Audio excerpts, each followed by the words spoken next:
नमस्कार. Success mission या चॅनलवर आपले सर्वांचे स्वागत आहे. तर आज आपण एक व्हिडिओ बनवलेला आहे, तो म्हणजे जो मॅथमॅटिक्सचा सिलेबस आहे, म्हणजे गणित विषयाचा जो पाठ्यक्रम आहे, त्यावर आधारित हा व्हिडिओ बनवलेला आहे. तर सर्वात प्रथम आपण ज्यावेळेस कोणत्याही विषयाचा अभ्यास करतो, त्यावेळेस आपण त्याचं पाठ्यक्रम किंवा सिलेबस समजून घेणे आवश्यक असते. तर मॅथमॅटिक्स किंवा गणित हा विषय पेपर 1साठी म्हणजेच प्राथमिक शिक्षक होण्यासाठी पात्रता परीक्षेसाठी हा अनिवार्य आहे. म्हणजे पेपर 1 जे परीक्षा देत आहेत पेपर 1साठी, तर त्यांना गणित हा विषय अनिवार्य आहे.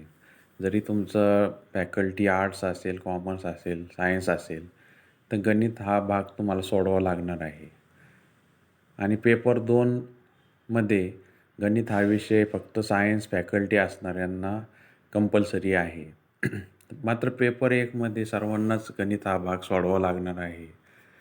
तर आपण आज पेपर 1 आणि पेपर 2 यामध्ये गणिताचा पाठ्यक्रम काय आहे, मॅथमॅटिक्सचा सिलेबस काय आहे, ते आपण थोडक्यामध्ये पाहणार आहोत. तर आपण जर या चॅनलला अजून सबस्क्राईब केलेलं नसेल, तर सबस्क्राईब करा, शेअर करा, म्हणजे तुम्हाला नवीन नोटिफिकेशन येत राहतील. अजून बरेच व्हिडिओ याच्यावर टाकले जातील. गणिताचा पेपर कसा सोडवावा यावर अनेक व्हिडिओ टाकले जातील. तर आपण आधी पेपर 1 जो CTETचा सिलेबस आहे, त्यात गणिताचा पेपर 1मध्ये काय पाठ्यक्रम आहे, काय सिलेबस आहे, ते आपण पाहूया. तर पेपर 1मध्ये गणिताला 30 गुण आहेत. 150 पैकी 30 गुण गणिताला दिलेले आहे. तर आणि 150 पैकी 90 गुण पास होण्यासाठी आवश्यक असतात. तर गणिताचा सुद्धा भाग सोडवणे फार महत्त्वाचे आहे. तर गणिताचं पाठ्यक्रम काय आहे ते आपण आधी पाहूया. तर पेपर 1मध्ये गणितामध्ये आशयासाठी 15 गुण दिलेले आहेत आणि 15 प्रश्न येणार आहेत. तर 15 प्रश्न हे आशय ज्ञानावर आहेत. आशय ज्ञान म्हणजेच 1ली ते 5वीचा जो पाठ्यक्रम आहे, तर त्याचा तुम्हाला अभ्यास करावा लागणार आहे. तर त्यावर सुद्धा आपण अनेक व्हिडिओ बनवणार आहोत. म्हणजे तुम्हाला ते एक तुम्हाला व्हिडिओच्या मार्फत सुद्धा ते 1ली ते 5वीचं गणिताचं पाठ्यक्रम शिकता येईल आणि कोणते प्रश्न येतात ते सुद्धा तुम्हाला समजेल. आता गणितामध्ये सर्वात आधी भूमिती हा भाग दिलेला आहे. तर भूमितीमध्ये शेप्स अँड स्पेशल अंडरस्टँडिंग. तर शेप्स म्हणजे आकार. तर आकारामध्ये गणितामध्ये वेगवेगळे आकार असतात भूमितीमध्ये. तर त्रिकोण, चौकोन आहे, वृत्तचिती, इष्टिकाचिती, असे बरेच आकार आहेत. तर त्याचे बेसिक माहिती किंवा मूलभूत माहिती इथं तुम्हाला माहीत पाहिजे. किती बाजू असतात, किती कोन असतात, तर इत्यादी माहिती तुम्हाला त्याच्यामध्ये तिथे विचारली जाईल. स्पॅशियल अंडरस्टँडिंग म्हणजे अवकाशीय आकलन. अवकाशीय आकलन म्हणजे आपल्या आणि वस्तूंमध्ये किती अंतर आहे, स्वतःचा आणि इतर वस्तूंमध्ये काय परस्पर संबंध आहे, किंवा 2 वस्तूंमध्ये किती अंतर आहे, काय परस्पर संबंध आहे. तर त्याच्यामध्ये स्पेशल अंडरस्टँडिंगचे प्रश्न विचारले जातात, म्हणजे अवकाशीय आकलनाचे प्रश्न विचारले जातात. नंतर solid around us. Solid around us म्हणजे आपल्या भोवतालच्या घनवस्तू. तर आपल्या भोवताली कोणत्या घनवस्तू आहे, त्याला भूमितीय आकार आहे. तर अशा अनेक वस्तू आपल्याला दिसतात. समजा आपला अगदी वर्गातलं डस्टर आहे, खडू आहे, तर त्यालासुद्धा एक भौमितिक आकार आहे. तर प्रत्येक आपल्या अवतीभोवती असणाऱ्या वस्तूंना एक भौमितिक आकार असतो, घन आकार असतो. तर त्याच्यामध्ये वृत्तचिती आकार आहे, इष्टिकाचिती आकार आहे. तर अशा अनेक वस्तू आपल्याला अवतीभोवती दिसतात. किंवा गोलाकार आहे, स्पेरिकल शेप आहे. म्हणजे अगदी चेंडू असेल तर चेंडू हा स्पेरिकल आहे, म्हणजे गोलाकार आहे. आईस्क्रीम कोन जर असेल तर त्याला शंकूचा आकार आहे. तर अशा अनेक वस्तू आपल्याला आजूबाजूला आपल्या दिसतात की ज्याला भौमितिक आकार आहे. तर त्या वस्तू तुम्हाला माहीत पाहिजे. त्यानंतर पुढचं आहे नंबर्स. तर नंबर्स म्हणजे अंक. तर अंक तुम्हाला माहीत पाहिजे की कोणकोणते अंकाचे प्रकार कोणते आहेत. तर अंकाचे एकूण 6 प्रकार आहेत. तर ते 6 प्रकार कोणते आहेत ते तुम्हाला माहीत पाहिजे. तर त्या 6 प्रकारामध्ये पहिला म्हणजे नैसर्गिक संख्या आहेत. म्हणजे आपण जे काउंट करतो त्या म्हणजे नैसर्गिक संख्या 1, 2, 3, 4 अशा. त्याला नॅचरल नंबरसुद्धा म्हणतात. त्यानंतर दुसरा प्रकार जो आहे तो होल नंबर्स आहे किंवा पूर्ण संख्या आहे. म्हणजे शून्य मिळवला त्याच्यामध्ये 0, 1, 2, 3, 4 ते त्या वस्तू होल नंबर्स आहेत. ते जे अंक आहेत ते होल नंबर आहेत. त्यानंतर इंटिजर्स आहे म्हणजे पूर्णांक संख्या आहेत. म्हणजे त्या ज्या आहेत त्या मायनसपासून चालू होतात. -1, -2, -3 असे मायनस इन्फिनिटीपर्यंत आणि झिरोच्या पुढे 1, 2, 3, 4 तर ते आहेत इंटिजर्स आहेत. त्यानंतर रॅशनल नंबर आहेत. रॅशनल नंबर म्हणजे परिमेय संख्या आहेत. अपरिमेय संख्या आहेत. इरॅशनल नंबर्स आहेत. नंतर रिअल नंबर्स आहेत म्हणजे वास्तव संख्या आहेत. तर असे नंबर्सचे प्रकार आहेत. तर ते आपण नंतर एक सगळे पाहणारच आहोत. त्यानंतर ॲडिशन अँड सबट्रॅक्शन म्हणजे बेरीज आणि वजाबाकी याच्यावर काही उदाहरणं दिले जातात. तर बेरीज आणि वजाबाकी हे फार मूलभूत क्रिया आहेत. पण त्याच्यामध्ये सुद्धा काही उदाहरणं ते जरा अशा ट्रिकी असतात किंवा थोडे अवघड असतात. तर ते कसे सोडवायचे ते सुद्धा आपण पाहणार आहोत. तर बेरीज, वजाबाकी, गुणाकार, भागाकार यावर सुद्धा प्रश्न विचारले जातात. आणि त्याचा क्रम कसा आहे? समजा अनेक क्रिया असतील, एकाच गणितामध्ये अनेक क्रिया असतील, गुणाकार, भागाकार, बेरीज, वजाबाकी. तर त्याच्यामध्ये सर्वात आधी कोणती क्रिया करायची, त्यानंतर कोणती क्रिया करायची, हे सुद्धा शिकणं आवश्यक आहे. त्यानंतर मेजरमेंट म्हणजे मापन. तर आपण कोणत्या गोष्टीचं मापन करतो. समजा वस्तूंचं मापन आहे, लांबीचं मापन आहे किंवा द्रव पदार्थांचं मापन आहे. तर त्याचं आपण मापन करत असतो. तर किलोमीटरमध्ये, लिटरमध्ये, मीटरमध्ये तर असं आपण मापन करत असतो.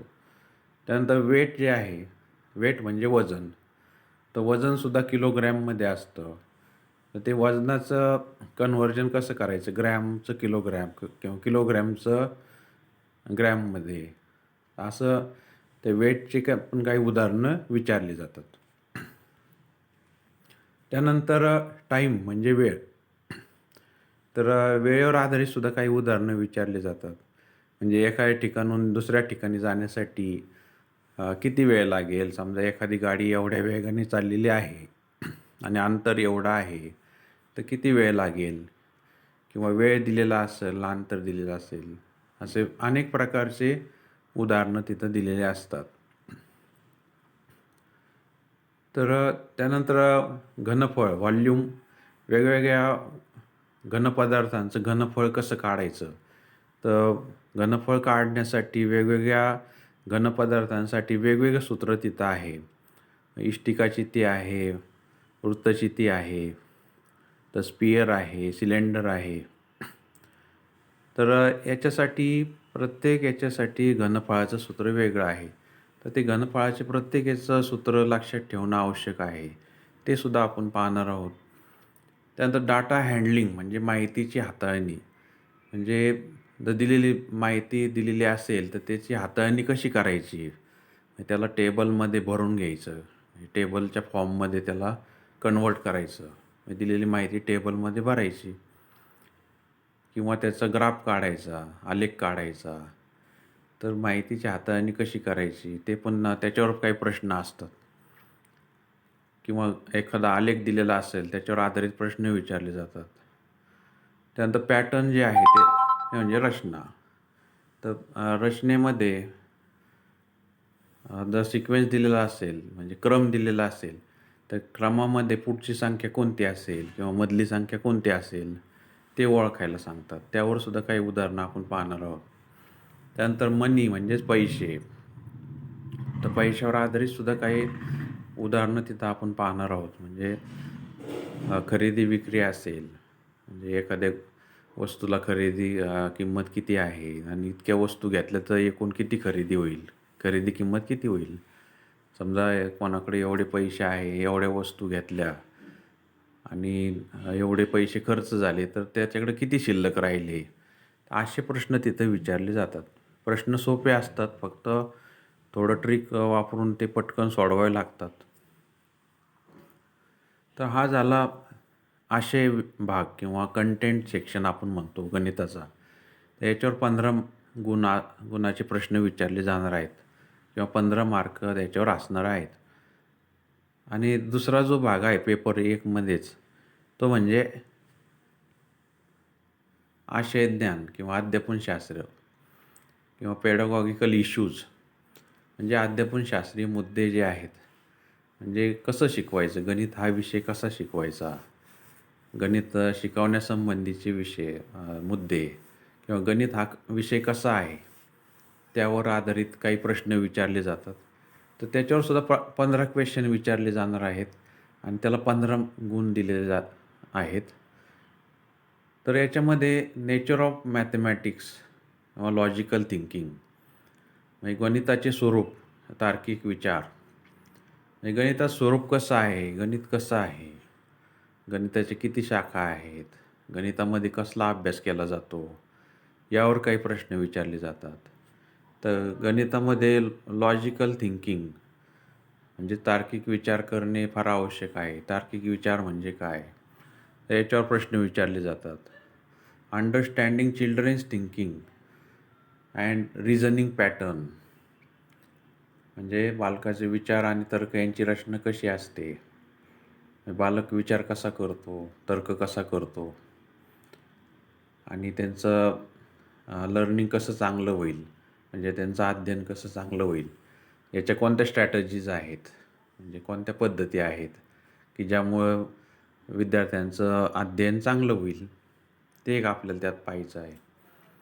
नंतर गणिताचे अभ्यासक्रमातील स्थान, place of mathematics in curriculum, म्हणजे गणिताला किती त्याच्यामध्ये स्थान दिलेलं आहे आपल्या अभ्यासक्रमामध्ये. प्राथमिक पेपर 1मध्ये प्राथमिकचं विचारलं जाईल. तर 1ली ते 5वीला गणिताचा अभ्यासक्रमातील स्थान किती आहे, म्हणजे आठवड्याला किती तासिका त्याला दिलेले आहे किंवा त्याला एकूण गुण किती आहे, गणिताला किती गुण दिलेले आहेत. तर असे प्रश्न त्याच्यामध्ये विचारले जातील. आणि गणिताची भाषा.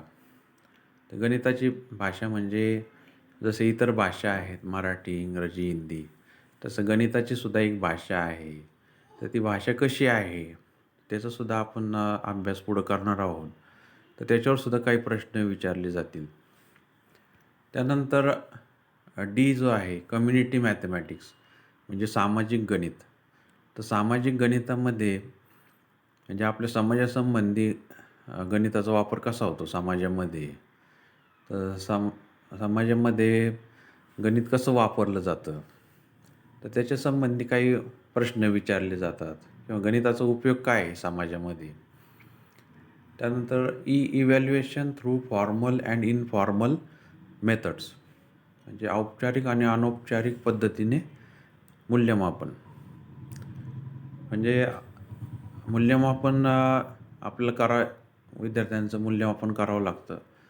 तर ते 2 प्रकारे केलं जातं. एक म्हणजे औपचारिक पद्धतीने आणि अनौपचारिक पद्धतीने मूल्यमापन केलं जातं. म्हणजे ते कितपत शिकलेत हे पाहण्यासाठी आपण त्यांच्या विविध प्रकारे परीक्षा घेतो. ते म्हणजेच मूल्यमापन. तर त्याच्यामध्ये औपचारिक आहे आणि अनौपचारिक आहे. तर ते कसे आहेत ते आपण पाहणार आहोत. तर प्रॉब्लेम्स ऑफ टीचिंग, अध्यापनातील समस्या. तर अध्यापन करताना गणित शिक्षकाला कोणत्या समस्या येतात, तर त्या समस्या कशा प्रकारच्या आहेत आणि त्याच्यावर कोणते उपाय आहेत, तर याच्यावर काही प्रश्न विचारले जातील. नंतर error analysis and related aspects of learning and teaching, म्हणजे चुकांचे विश्लेषण आणि अध्यापनासंबंधी इतर पैलू, म्हणजे विद्यार्थी ज्या चुका करतात त्याचं विश्लेषण करणं आवश्यक आहे. नाहीतर विद्यार्थ्यांची चुका आपल्याला कळणारच नाही, म्हणजे तो चुका का करतोय हे कळणार नाही. तर चुकांचं विश्लेषण केलं पाहिजे. आणि अजूनही अध्यापनासंबंधी इतर काही पैलू आहेत, तर ते सुद्धा आपल्याला माहीत असले पाहिजे. की गणित अध्यापन करताना अजून कोणकोणत्या गोष्टी आपण लक्षात घेतल्या पाहिजे.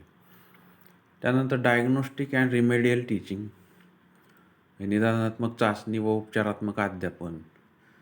म्हणजे निदानात्मक चाचणी म्हणजेच विद्यार्थी चुका कुठं करतो, कशा करतो आणि का करतो हे शोधून काढण्यासाठी जी चाचणी घेतली जाते ती म्हणजे निदानात्मक चाचणी किंवा डायग्नोस्टिक टेस्ट. आणि चुका शोधल्यानंतर आपण त्यांना त्या चुका दूर करण्यासाठी जे अध्यापन करतो ते म्हणजे उपचारात्मक अध्यापन. त्यालाच रिमेडियल टीचिंग असं म्हणतात. तर त्याचंसुद्धा आपण विस्तृतपणे पुढं अभ्यास करणार आहोत. तर हा जो आहे तो पेपर 1चा सिलेबस आहे किंवा पाठ्यक्रम आहे. तर पेपर 1 हा सगळ्यांसाठीच अनिवार्य आहे. त्यामुळे सगळ्यांनीच याचा अभ्यास करावा लागणार आहे. तर त्याच्यावर आपण पुढं काही त्याच्यावरसुद्धा आपण व्हिडिओ बनवूया. त्यानंतर आता पेपर 2 जो आहे CTETचा पेपर 2, तर त्याचं मॅथमॅटिक्सचा सिलेबस काय आहे किंवा गणिताचा पाठ्यक्रम काय आहे. तर हा पेपर 2 जो आहे तो 6वी ते 8वीच्या वर्गासाठी शिक्षक होण्यासाठी आवश्यक आहे. तर याला BEd डिग्री अनिवार्य आहे. BSc BEd असेल तर म्हणजे त्यांना मॅथमॅटिक्सचा भाग सोडवावा लागतो. आणि BEd ही डिग्री आता पेपर 1साठी सुद्धा लागू करण्यात आलेली आहे. म्हणजे BEd झालेल्यांना पेपर 1सुद्धा देता येतो आणि पेपर 2सुद्धा देता येतो. तर सर्वांनीच पेपर 1चा अभ्यास करणे आवश्यक आहे. तर पेपर 2मध्ये गणिताचा पाठ्यक्रम कसा आहे, तर इथं सुद्धा 30 गुण त्याला आहे. गणित भागाला 30 गुण आहेत. त्याच्यापैकी 20 गुण हे कंटेंटला आहेत. कंटेंटला म्हणजे आशय ज्ञानावर आहेत. तर त्याच्यामध्ये 6वी ते 8वीचा पाठ्यक्रम तुम्हाला अभ्यास करावा लागणार आहेत. तर त्यासाठी 20 गुण आहेत आणि 10 गुण अध्यापनशास्त्राला आहेत. आता ही 20 गुणामध्ये कोणकोणते मुद्दे आहेत, तर नंबर सिस्टीम आहे. पहिलं जे आहे ते नंबर सिस्टीम म्हणजे संख्या प्रणाली, म्हणजे संख्या कोणकोणत्या आहेत, संख्यांचे प्रकार कोणते आहेत. त्यानंतर नोईंग आवर नंबर्स दुसरं जे आहे, म्हणजे आपले नंबर्स कोणते आहेत ते समजून घेणे. म्हणजे नंबरचे 6 प्रकार आहेत, त्याच्यावर कोणत्या क्रिया करता येतात, ते नंबर कसे आहेत ते समजून घ्यायचं आहे. ते पण आपण पुढं पाहणार आहोत. प्लेईंग विथ नंबर्स म्हणजेच त्याच्यावर विविध क्रिया कशा करायच्या, बेरीज वजाबाकी, गुणाकार भागाकार आहे. आता होल नंबर्स म्हणजे 0, 1, 2, 3 असं ते इन्फिनिटीपर्यंत ते होल नंबर्स आहेत. तर त्याच्यावर कोणकोणत्या क्रिया करता येतात. आता निगेटिव्ह नंबर्स अँड इंटिजर्स. आता निगेटिव्ह नंबर म्हणजे ज्याला मायनस चिन्ह लावलेलं असतं ते निगेटिव्ह नंबर्स आहेत. तर त्याच्यावर सुद्धा क्रिया कशा करायच्या. आणि इंटिजर्स सुद्धा काय, इंटिजर्समध्ये निगेटिव्हसुद्धा संख्या असतात आणि पॉझिटिव्ह पण संख्या असतात. तर त्याला इंटिजर्स म्हणतात. त्यानंतर फ्रॅक्शन्स अल्जेब्रामध्ये अल्जेब्राचा भाग आहे. तर त्याच्यामध्ये फ्रॅक्शनवर फ्रॅक्शन एक प्रकारचं नंबर्स आहे. अल्जेब्रा खाली आहे, त्याचा पुढचा मुद्दा आहे. तर फ्रॅक्शनमध्ये म्हणजे ज्या होल नंबर नाही ते म्हणजे फ्रॅक्शन असतात. म्हणजे 1/4 असेल, 5/7 असेल ते फ्रॅक्शन. तर त्याच्यावर कशा क्रिया करायच्या ते सुद्धा प्लस मायनस असतात. त्यानंतर अल्जेब्रा आहे. अल्जेब्रामध्ये इंट्रोडक्शन टू अल्जेब्रा, म्हणजे अल्जेब्राचं फक्त इंट्रोडक्शन आहे, जास्त काही डीपमध्ये अल्जेब्रा नाही. तर त्याच्यामध्ये रेशो अँड प्रपोर्शन आहे. तर रेशो अँड प्रपोर्शनवरच तेवढा अभ्यास करायचा आहे. म्हणजे गुणोत्तर आणि प्रमाण हा एक चॅप्टर आहे. त्यानंतर जॉमेट्री आहे, भूमिती. त्यामध्ये basic geometrical ideas, 2D shape.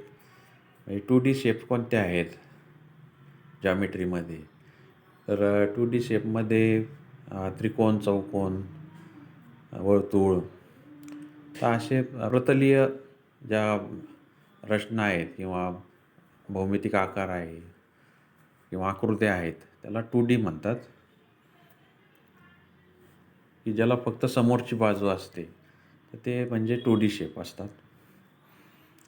त्यानंतर understanding elementary shapes 2D and 3D. तर 2D आणि 3D शेप कोणकोणते आहेत? तर त्याच्या संबंधी काही प्रश्न विचारले जातील.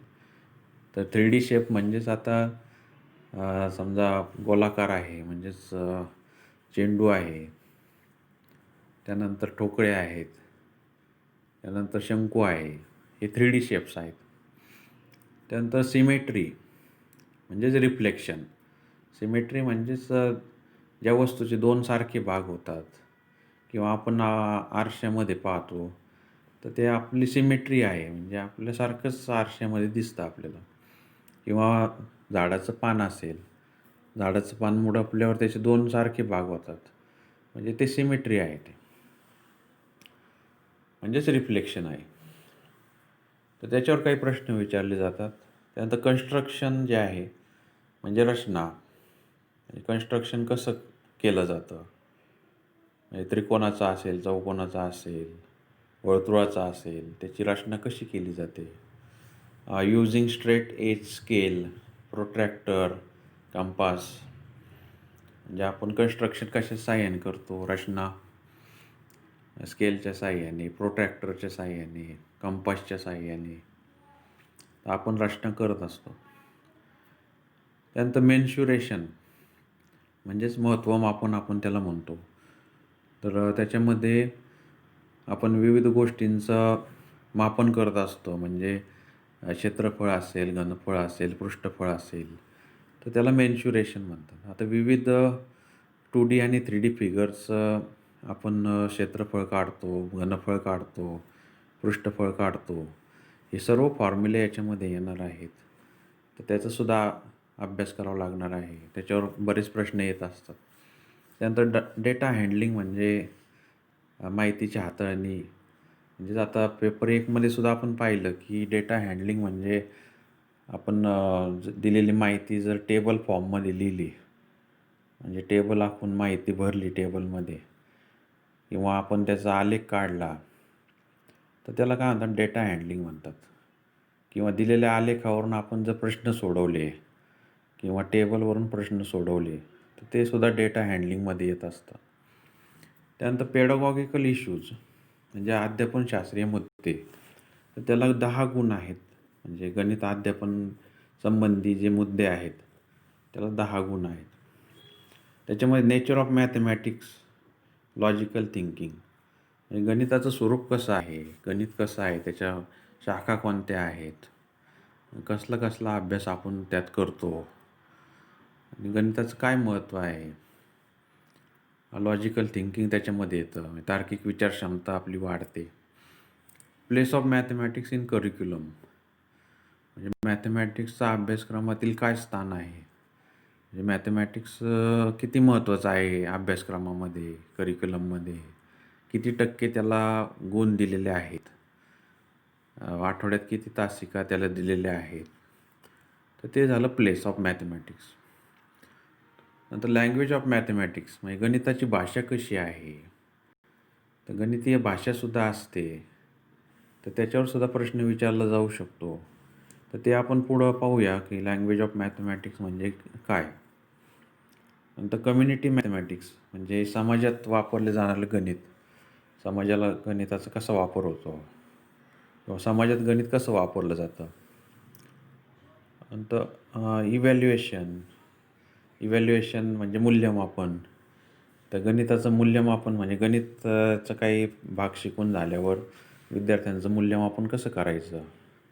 त्याच्यामध्ये आपण पाहिलं इनफॉर्मल आणि फॉर्मल, औपचारिक पद्धतीने आणि अनौपचारिक पद्धतीने आपण मूल्यमापन करू शकतो. त्यानंतर रिमेडियल टीचिंग म्हणजेच आपण विद्यार्थ्यांच्या चुका शोधून काढल्या डायग्नोस्टिक टेस्टने, तर त्यानंतर आपण जे शिकवतो त्याला रिमेडियल टीचिंग म्हणतात. म्हणजेच उपचारात्मक अध्यापन म्हणतात. म्हणजे निदानात्मक आपण काय करतो, आधी निदानात्मक चाचणी घेतो. म्हणजे आपण चुकांचं आपण शोधून काढतो विद्यार्थी कुठं चुकतो. त्याला निदानात्मक चाचण्या म्हणतात.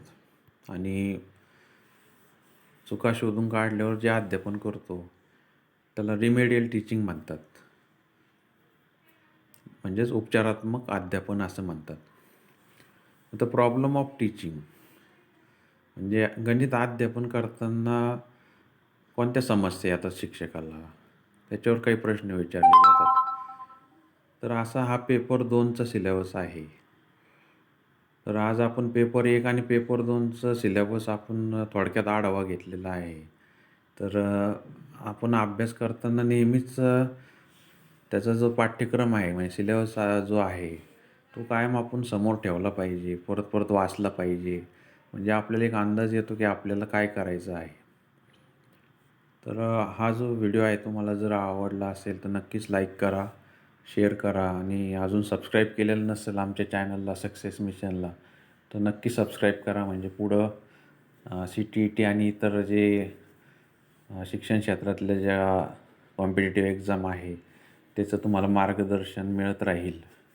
आणि नवीन नवीन ज्या बातम्या आहेत किंवा अपडेट्स आहेत त्या पण तुम्हाला मिळत राहतील. तर आता या व्हिडिओमध्ये तुम्ही पाठ्यक्रमाचा नक्कीच अभ्यास करावा गणिताचा. धन्यवाद.